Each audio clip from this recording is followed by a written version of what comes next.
साथियों नमस्कार, मैं प्रयाग न्यूज़ के लिए सूरज कुकरेती और आज जो है प्रधानमंत्री मोदी जी के द्वारा वर्चुअल मीटिंग के द्वारा कोटद्वार के रेलवे स्टेशन को अपग्रेड और विकास की ऊंचाइयों से जोड़ने के लिए आज एक बहुत ज़बरदस्त यहाँ पे कार्यक्रम था और यहाँ पे सांसद महोदय भी आए थे। उन्होंने भी अपनी बात रखी है और मोदी जी का आभार व्यक्त किया है। और हमारे साथ में इस समय भाजपा के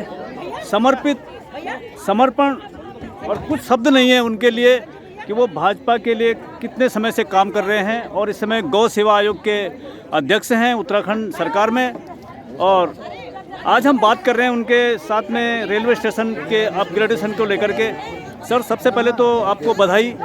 सभी लोगों का प्रयास था कि आज कोटद्वार में जो 2014 से रेल सेवा बंद थी वो एक आनंद विहार तक शुरू हुई है और भी बहुत सी कोटद्वार की समस्याएं हैं। कर्णाश्रम की बात है, कर्णाश्रम का विकास भी अयोध्या की तर्ज पर होना बहुत ज़रूरी है और कर्णाश्रम को लेकर के एक पहल शुरू हो चुकी है।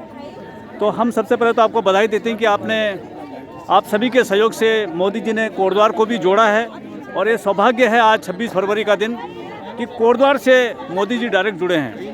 तो ये क्या क्या योजनाएं हैं और किस तरह से उस पर कार्य होगा? देखिए, मैं एक तो सर्वप्रथम आपका आभार प्रकट करता हूं कि आप अपने चैनल पर मुझको इस लाइव दे रहे हैं। सर्वप्रथम तो इस देश के माननीय प्रधानमंत्री जी ने जो देश की कायाकल्प करने के लिए जो संकल्प लिया है वो उसको सिद्धि तक पहुंचाने का ये प्रयास सार्थक दिख रहा है। आज हमारे कोटद्वार वासियों का भी, हमारे गढ़वाल वासियों का भी, उत्तराखंड वासियों का भी सौभाग्य है कि 1860 से ऊपर का जो स्टेशन था 1885 का रेलवे हेड है।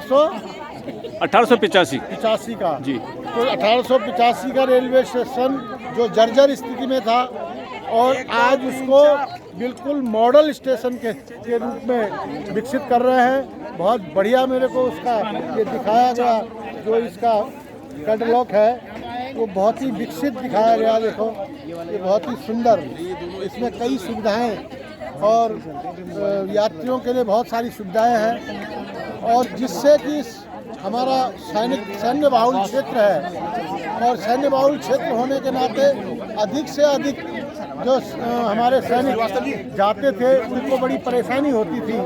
आज वो सपना भी साकार हुआ, उनको भी सुविधा मिलेगी और यहाँ से नई रेल ट्रेनें भी, उसकी भी बढ़ोतरी होगी। अभी हमारी एक ट्रेन जो है कोटद्वार से आनंद विहार के लिए शुरू हुई है। 2014 में ये सेवाएं बंद हो गई थी लेकिन अब वो शुरू हुई है। लेकिन इसमें बहुत से लोगों की मांग है कि इसको जयपुर तक बढ़ाया जाए, क्योंकि जयपुर में वो मैंने जिस दिन ये हुआ था मैंने उसमें उसके नाम के लिए भी मैंने माननीय रेल मंत्री जी को पत्र भेजा है और साथ ही वो जो आप नहीं, नाम की जो आपने बात करी है, नाम तो कर्ण ये भारत एक्सप्रेस या कुछ इस तरह से इसका नाम था। वो जनरल रावत के नाम पे की थी वो। अच्छा, जनरल बिपिन रावत जी के नाम, सैनिकों के लिए समर्पित था जी। और दूसरा ये पत्र भी मैंने बोल दिया जी कि जो जयपुर तक बढ़ाने के लिए मैंने भी पत्र भेजा अभी रिसेंटली। तो फिर जैसे कर्ण एक्सप्रेस की बात कर रहे हैं लोग या हाँ, तो अब ये रेलवे स्टेशन नया बन रहा है तो और ट्रेनें बढ़ेंगी, निश्चित रूप से बढ़ेंगी, बढ़ेगा। तो कर्णाश्रम को लेकर के भी एक काफी पहल शुरू हो चुकी है। अभी कर्णाश्रम बसंत मेले में वहाँ पे दुर्भाग्य से अभी तक इसका जो स्वरूप होना चाहिए था वो नहीं हुआ।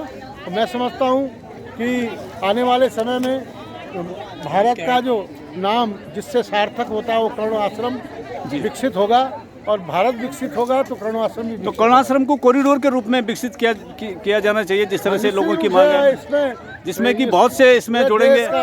ये जो बनाया जा रहा है कोटद्वार को विकसित स्टेशन, उसका कारण ही है कि भारत की जो जन्मस्थली है राजा भरत की। आप बहुत सीनियर भाजपा के कार्यकर्ता हैं, क्या मोदी जी तक कर्णाश्रम की बात को आप पहुंचा रहे हैं या पहुंच चुके हैं? पर जानकारी में है, इसीलिए ये बना है और इसी जब पहला इंफ्रास्ट्रक्चर बनना होना चाहिए तभी तो कोई आएगा।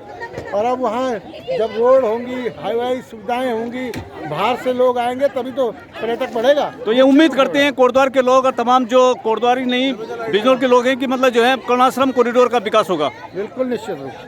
थैंक्स आपका हमारे साथ जुड़ने के लिए।